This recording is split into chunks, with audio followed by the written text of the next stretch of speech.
नमस्कार, आप देख रहे हैं जेके 24/7 न्यूज। मैं हूं आपके साथ राजेश कुमार। वक्त हमारे खास कार्यक्रम ग्लोबल ब्रेकिंग का, जहां पर हम आपके लिए दुनिया भर से तमाम बड़ी खबरें लेकर आते हैं। एक्सपर्ट हमारे साथ जुड़ते हैं, उनसे खबर के हर एंगल को समझने समझाने की कोशिश करते हैं। तो कार्यक्रम की शुरुआत इस वक्त की बड़ी खबर के साथ। डोनाल्ड ट्रंप ने इजरायली पीएम को न्योता भेजा। 4 फरवरी को व्हाइट हाउस पहुंचेंगे नेतन्याहू। ट्रंप की नई सरकार में पहले मेहमान बनेंगे पीएम नेतन्याहू। पिछले साल 4 बार मिले थे ट्रंप और नेतन्याहू। इस वक्त की बड़ी खबर, डोनाल्ड ट्रंप ने इजरायली पीएम नेतन्याहू को भेजा न्योता। डोनाल्ड ट्रंप ने इजरायली पीएम नेतन्याहू को भेजा न्योता। 4 फरवरी को व्हाइट हाउस पहुंचेंगे नेतन्याहू। ट्रंप की नई सरकार में पहले मेहमान होंगे नेतन्याहू। पिछले साल 4 बार मिले थे दोनों नेता। डोनाल्ड ट्रंप ने इजरायली प्रधानमंत्री को भेजा न्योता। 4 फरवरी को व्हाइट हाउस पहुंचेंगे नेतन्याहू। ट्रंप की नई सरकार में पहले मेहमान होंगे नेतन्याहू। पिछले साल 4 बार मिले थे ट्रंप और नेतन्याहू। जल्दी से ग्राफिक्स। ट्रंप का नेतन्याहू को न्योता। 4 फरवरी को अमेरिका जाएंगे नेतन्याहू। विदेशी राजनेता की ये पहली आधिकारिक यात्रा। पिछले साल 4 बार दोनों बड़े नेता मिले थे। हमास को लेकर ट्रंप काफी सख्त हैं। गजा में सीज फायर को लेकर चर्चा और ट्रंप के प्रेशर में दोनों में सीज फायर हुआ। लेकिन अब नेतन्याहू जो है उन्हें अमेरिका ने, डोनाल्ड ट्रंप ने बुला लिया है। डोनाल्ड ट्रंप ने शपथ लेने के बाद सबसे पहले नेतन्याहू को अमेरिका बुलाया है। इसके क्या मायने हैं, इसको समझना होगा। हमारे साथ जाने माने defence expert group captain UK Devnath जुड़ चुके हैं। बहुत बहुत शुक्रिया सर। जय हिंद। सबसे पहले thank you sir. Devnath sir, बड़ा फैसला डोनाल्ड ट्रंप का। नेतन्याहू को बुलाया। 4 तारीख को वो व्हाइट हाउस में होंगे, डोनाल्ड ट्रंप के साथ मुलाकात करेंगे। 3 से 4 दिन का उनका ये दौरा हो सकता है। हमने देखा है इजराइल और हमास के बीच सीज फायर हो चुका है। लेकिन क्या अभी खेल बाकी है? बहुत कुछ होना बाकी है मिडिल ईस्ट में सर।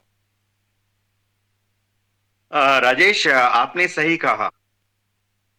खेल अभी बाकी है। अभी तो सिर्फ शुरुआत है।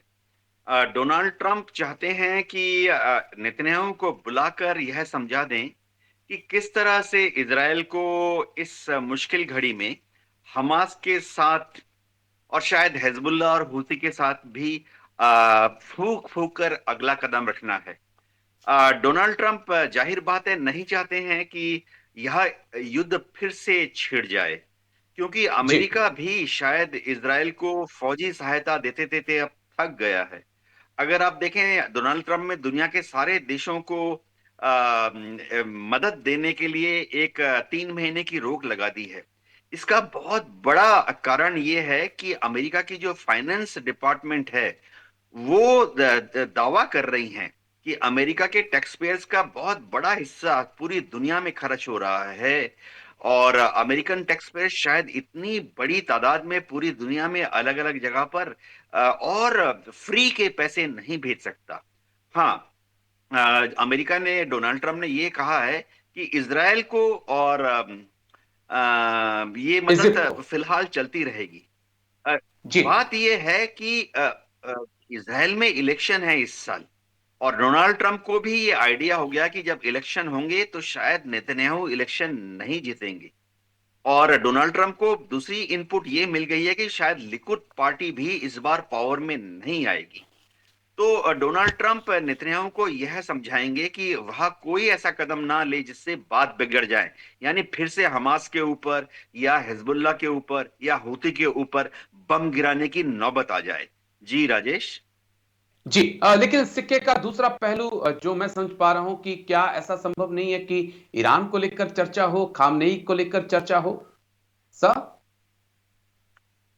डेफिनेटली अभी दुनिया में अगर एकमात्र मुल्क बचा है, अरब देशों में खासतौर से, जो कि खुलेआम अमेरिका स्टेटमेंट देता है और कभी कभी अमेरिका विरोधी कार्रवाई करता है, वो शायद सिर्फ ईरान है।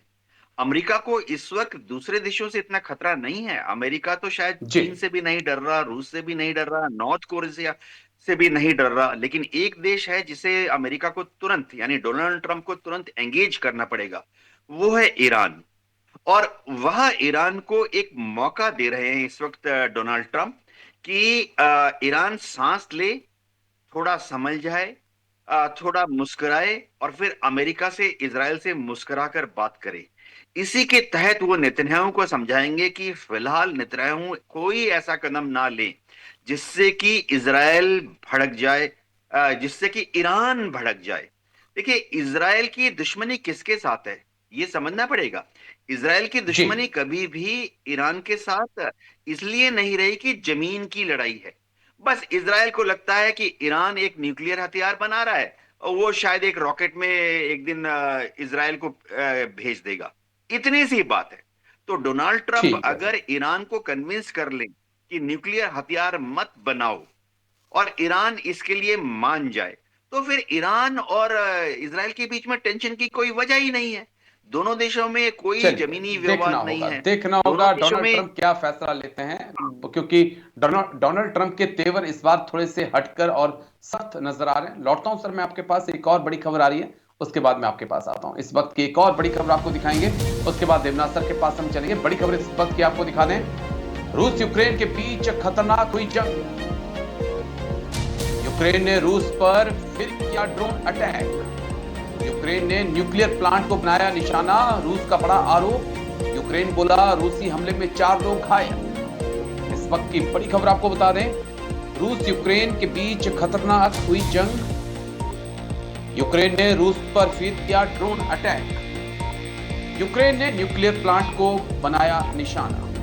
यूक्रेन बोला रूसी हमले में 4 लोग घायल। रूस यूक्रेन के बीच खतरनाक हुई जंग। यूक्रेन ने रूस पर फिर किया ड्रोन अटैक। यूक्रेन ने न्यूक्लियर प्लांट को बनाया निशाना। यूक्रेन बोला रूसी हमले में 4 लोग हमारे घायल हुए। जल्दी से ग्राफिक्स, उसके बाद देवनाथ सर के पास। ड्रोन की मदद से दोनों कर रहे हमला, न्यूक्लियर प्लांट पर निशाना यूक्रेन ने साधा है रूस का आरोप। जेलेंस्की बोले रूस ने दागी कई मिसाइलें। डोनाल्ड ट्रंप कराना चाहते हैं सीज फायर। ट्रंप और पुतिन की मुलाकात पर दुनिया भर की नजरें। ट्रंप के आने से टेंशन में है जेलेंस्की। 3 साल इस जंग को हो जाएंगे खत्म। हम देवनाथ सर के पास चलेंगे। Group captain UK Devnath sir, 3 साल होने वाले हैं सर, चंद दिनों की बात है।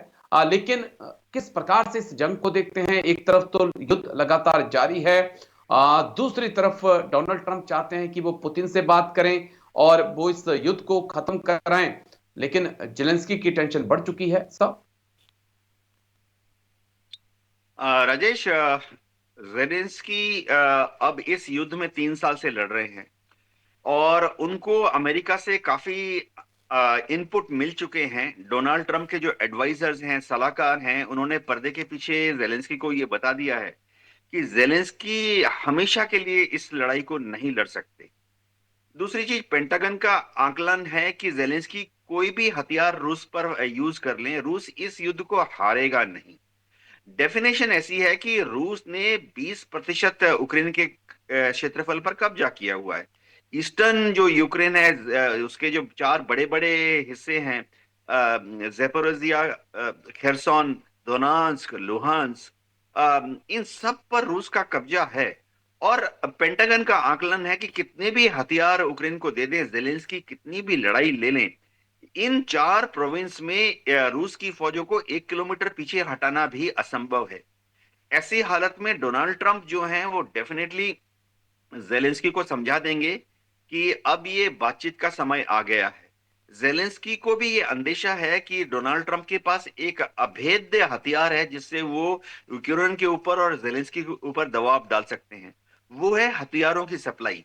इस वक्त यूक्रेन की फौज जो भी हथियार इस्तेमाल कर रही है, वो 100 हथियार से महज 10 हथियार यूरोप के देश दे रहे हैं। अमेरिका जी। 90% हथियार दे रहा है। तो अगर ओके। अमेरिका ने अपने हथियारों की तादाद 90 से कम करके 80 कर दी, 70 कर दी, तो जेलेंस्की अपने आप समझ जाएंगे कि अब अमेरिका से जो सप्लाई का जो नलका है वो आस्ते आस्ते, चलो बंद तो खैर नहीं होगा, लेकिन आस्ते आस्ते कम जी। हो रहा है। जेलेंस्की बातचीत करने के लिए तैयार हैं। फरवरी में शायद हम पहला टेलीफोनिक या वर्चुअल मीटिंग जेलेंस्की और पुतिन के बीच में देख सकेंगे। जी जी, चलिए उम्मीद करते हैं। मैं लौटता हूं सर आपके पास, एक और बड़ी खबर आ रही है, उसके बाद मैं आपके पास आता हूं। अमेरिका से ही बड़ी खबर इस वक्त की आपको बता दें। अमेरिका का F-35 लड़ाकू विमान क्रैश हुआ। अमेरिका के अलास्का में हुआ हादसा। लैंडिंग के दौरान F-35 हादसे का शिकार हुआ। पायलट ने पैराशूट की मदद से बचाई जान। इस वक्त की बड़ी खबर, अमेरिका का F-35 लड़ाकू विमान क्रैश। अमेरिका के अलास्का में हुआ हादसा। लैंडिंग के दौरान F-35 हादसे का शिकार हुआ। पायलट ने पैराशूट की मदद से जान बचाई। ये तस्वीरें भी आप साथ में देख रहे हैं। ये F-35 विमान को आप देख सकते हैं। उसने लैंडिंग करनी थी, लेकिन ये देखिए ये हादसा हुआ है। अमेरिका के अलास्का में हादसा हुआ है। F-35 विमान लैंडिंग करने वाला था, लेकिन फिर वो जमीन पर गिर गया। बड़ा हादसा। अमेरिका में F-35 अमेरिका का सबसे आधुनिक फाइटर विमान। इसके बारे में डिटेल से आपको जानकारी भी दे देते हैं। F-35 की खासियत देख लीजिए, मल्टी रोल कॉम्बैट एयरक्राफ्ट है। इसकी रेंज की बात करें तो 2800 किलोमीटर से ज्यादा इसकी रेंज है। स्पीड की बात करें तो 1975 किलोमीटर पर आवर्स की रफ्तार से ये हमला करता है। 70,000 किलो के वेपन अपने साथ ले जाने में सक्षम है। दर्जनों मिसाइलें इसके अंदर लगाई जा सकती हैं और स्टील टेक्नोलॉजी जो इसकी खास है, वो इसको खास बनाती है स्टील टेक्नोलॉजी, जिसके कारण ये रडार की पकड़ में नहीं आ पाता है। और जापान हो, इजराइल हो, तमाम देश इस विमान का इस्तेमाल करते हैं। और हम देवनाथ सर के पास चलेंगे। सर, F-35 का इस प्रकार से क्रैश होना कई सवाल खड़े करता है।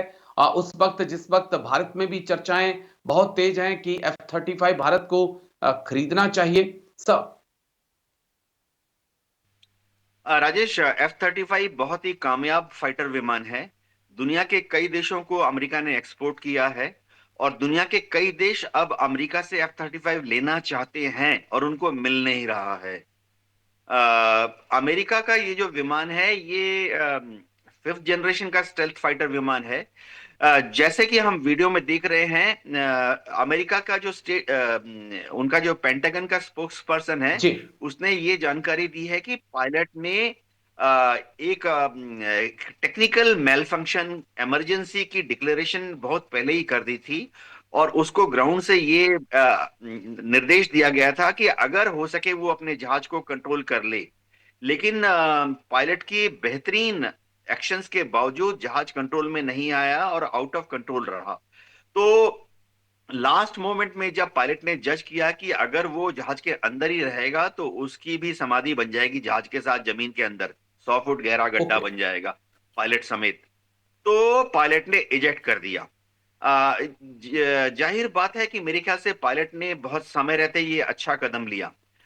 राजेश, वैसे मैं आपको बता दूं, मेरे अनुभव से, मैं एयरफोर्स में 34 साल था, फाइटर पायलट था। लास्ट मैंने मिग 23 उड़ाया। एक दिन मेरे जहाज में भी जरा टेक्निकल डिफेक्ट हो गया, इंजन की ओके प्रॉब्लम सर। थी, तो मुझे भी मेरे जहाज से इजेक्ट करना पड़ा। और मैं ऊपर वाले को शुक्रिया अदा करता हूं कि मेरे को चोटें लगी। मैं जी, जिंदगी भर के लिए थोड़ा सा लो मेडिकल कैटेगरी बन गया, लेकिन जिंदा हूं और कम से कम टेलीविजन पे आपके सामने अच्छा प्रोग्राम कर पा रहा हूं। जी राजेश। जी, चलिए बहुत बहुत थैंक यू सर, शुक्रिया। आप आते हैं हमारे साथ और इतनी बारीकी से आप एयरफोर्स के मुद्दों को समझाते हैं। थैंक यू सर इसके लिए। मैं लौटता हूं सर आपके पास, एक और बड़ी खबर आ रही है, उसके बाद मैं आपके पास आता हूं। इस वक्त की एक और बड़ी खबर आपको बता दें। अवैध प्रवासियों पर सख्त डोनाल्ड ट्रंप। स्कूल, चर्च, गुरुद्वारों तक पहुंची अमेरिकी पुलिस। वायुसेना के जहाज से भेजे जा रहे हैं अपने देश। भारतीयों पर भी गिरने जा रही है अमेरिकी गाज। इस वक्त की बड़ी खबर आपको बता दें। अवैध प्रवासियों पर डोनाल्ड ट्रंप बेहद सख्त। अवैध प्रवासियों पर सख्त हुए डोनाल्ड ट्रंप। स्कूल, चर्च, गुरुद्वारों तक पहुंची अमेरिकी पुलिस। वायुसेना के जहाज से भेजे जा रहे उनके देश। भारतीयों पर भी गिरने जा रही है अमेरिकी गाज। इस वक्त की बड़ी खबर, अवैध प्रवासियों पर डोनाल्ड ट्रंप सख्त। जल्दी से ग्राफिक्स प्ले कर दीजिए, उसके बाद फिर अपने एक्सपर्ट्स के पास हम चलेंगे। अमेरिका में अवैध प्रवासी कितने हैं ये देख लीजिए, आंकड़े 2022 के हैं। 2022 तक 1.1 करोड़ अवैध प्रवासी अमेरिका में थे। उनमें सबसे ज्यादा मैक्सिको के 41 लाख, साल्वाडोर के 8 लाख, भारत के 7,25,000, ग्वाटेमाला के 7 लाख, होंडुरास के 5.5 लाख। तो लगभग 1 करोड़ से ज्यादा अवैध प्रवासी, और डोनाल्ड ट्रंप इन अवैध प्रवासियों पर काफी ज्यादा सख्त नजर आ रहे हैं। और हमने देखा किस प्रकार से कोलंबिया के अवैध प्रवासियों को वहां पर भेजा गया। हम सीधा अपने एक्सपर्ट्स के पास चलेंगे। Group captain UK Devnath sir, जिस प्रकार से अवैध प्रवासियों पर डोनाल्ड ट्रंप सख्त हैं वो पूरी दुनिया देख रही है, लेकिन जिस प्रकार से उनको उनके देश भेजा जा रहा है, हाथ में हथकड़ियां हैं, पैरों में जंजीरें लगाई गई हैं, आर्मी को तैनात किया गया है, इस फैसले को डोनाल्ड ट्रंप के आप कैसे देखते हैं? कई बार तो वो दौर याद आ जाता है 1940-41 का, जब यहूदियों को हिटलर कुछ इसी प्रकार से ट्रेनों में भर भर कर ले जाया जा रहा था उनको। सब राजेश, बहुत ही चौंकाने वाली खबरें आ रही हैं अमेरिका से। सिर्फ बात यह है कि ना सिर्फ इलीगल लोगों को वापस भेजा जा रहा है, अनडॉक्यूमेंटेड लोगों को भी वापस भेजा जा रहा है। दोनों में फर्क समझना पड़ेगा। इलीगल लोग हैं जो जोर जबरदस्ती अमेरिका में चले गए, और अनडॉक्यूमेंटेड लोग वो हैं जो कि अभी तक अमेरिका में गए हैं किसी सही तरीके से, लेकिन अब वहां का सिटीजन बनने के लिए जो डॉक्यूमेंटेशन प्रोसेस है, अलग अलग शर्तें हैं, उनको पूरा नहीं कर पा रहे हैं। अभी हमारे विदेश मंत्री एस जयशंकर जब अमेरिका गए थे तो उनको 18,000 फर्स्ट बैच के इंडियंस की लिस्ट थाम दी गई है, जो कि अमेरिकन स्टेट डिपार्टमेंट दावा कर रहा है कि ये वहां पर हैं, लेकिन इनके पास पूरे डॉक्यूमेंट नहीं है, या उनके पास वो क्वालिफिकेशंस नहीं है जिससे कि वो अमेरिका का सिटीजन बन सके। श्री एस जयशंकर जी ने वादा किया है अमेरिका की एडमिनिस्ट्रेशन से कि इनमें से जो जो भारतीय इलीगल तरीके से अमेरिका चले गए हैं उनको भारत वापस ले लेगा। शुरुआती दौर में यह भी कहा गया है कि इनके डॉक्यूमेंटेशन की चेकिंग भारत का जो विदेश मंत्रालय है वह भी करेगा। तो मामला थोड़ा सेंसिटिव है। हम सिर्फ ये चाहते हैं कि इनको जेलों में ना भेजा जाए, चेन्स में या जंजीरों में ना जकड़ा जाए। देखिए, हाथ में हथकड़ी पहनाना किसी भी डेमोक्रेसी को शोभा नहीं देता है। तो मैं उम्मीद करता हूं कि जो भी भारतीय वहां पर हैं, अगर वो पहचाने भी जाते हैं कि वो उनके पास डॉक्यूमेंट नहीं है, तो एक बहुत ही सिस्टमेटिक तरीके से, संवेदनशील तरीके से उनको भारत आस्ते आस्ते भेजा जाएगा। भारत सरकार पूरी तरह से अमेरिका की सरकार के साथ कोऑपरेट करने के लिए तैयार है। जरूरत पड़ी तो इंडियन एयरफोर्स या एयर इंडिया के विमान भी वहां भेजे जाएंगे, ताकि इन भारतीयों को इज्जत के साथ हम स्वदेश वापस ला सकें। जी, एक सम्मानजनक जो वापसी है वो बहुत जरूरी है। चलिए मैं लौटता हूं सर आपके पास। एक और बड़ी खबर आ रही है, उसके बाद मैं आपके पास आऊंगा। इस वक्त की एक और बड़ी खबर आपको दिखा दें। ईरानी वायुसेना में शामिल हुआ सुखोई 35।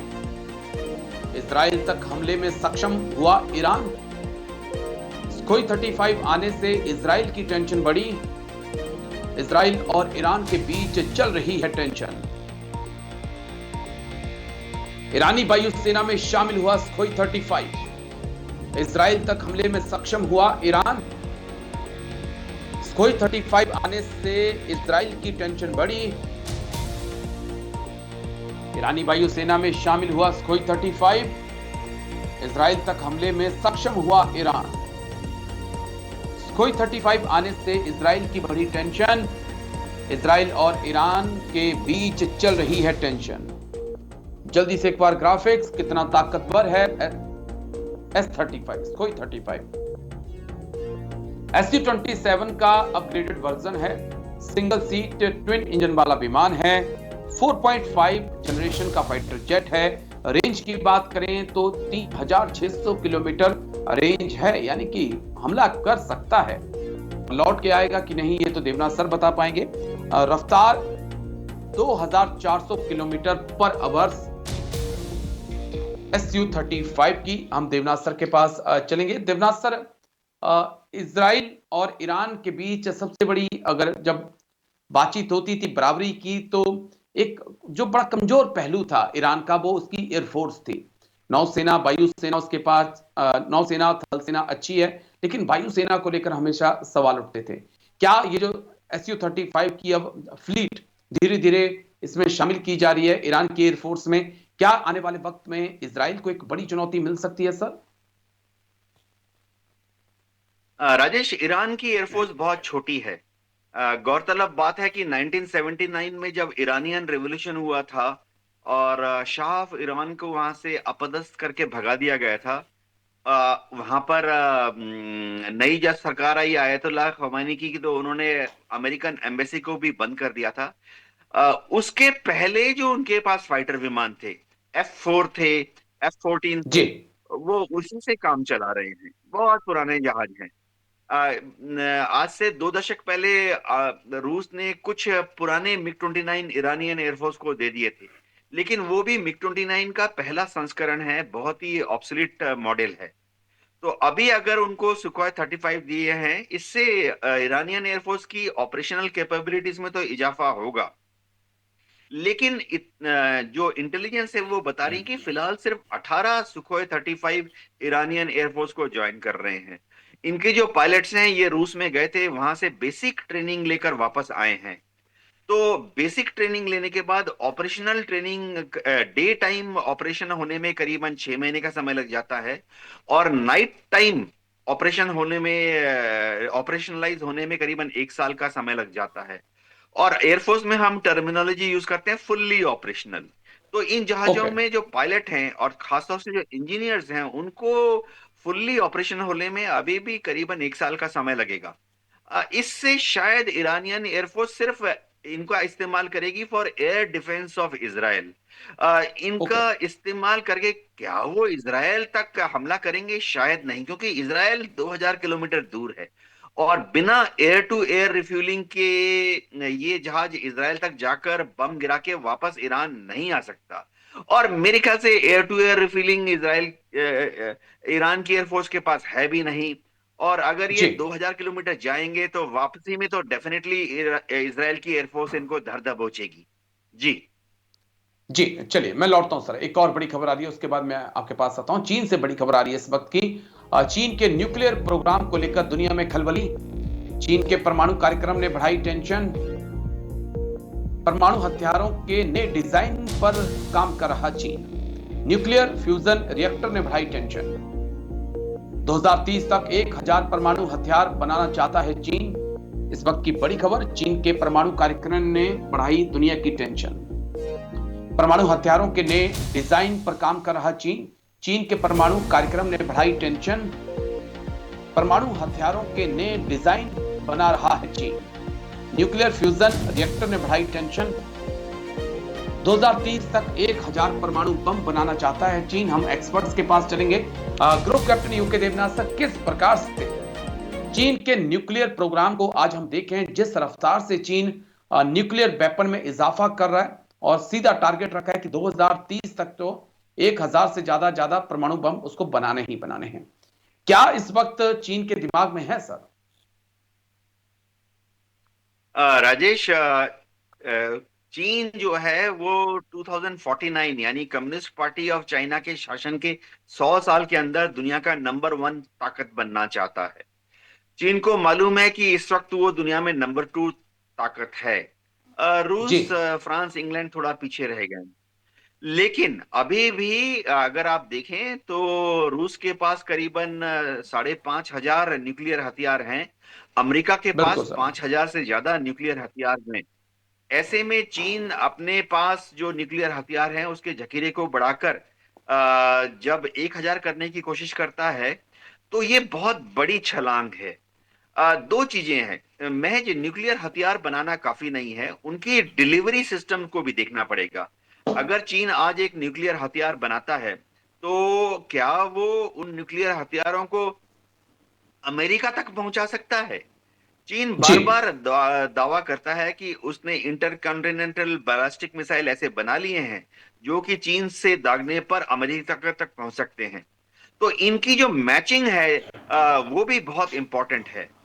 तो अगर चीन अपने इंटरकॉन्टिनेंटल बैलिस्टिक मिसाइल से अमेरिका तक, चलो जी। अलास्का तक या गुआम तक, जो कि प्रशांत महासागर के मध्य में, वहां तक हमला कर सकता है, तो ये अमेरिका के लिए काफी चिंता का विषय है, सनसनीखेज मामला भी है।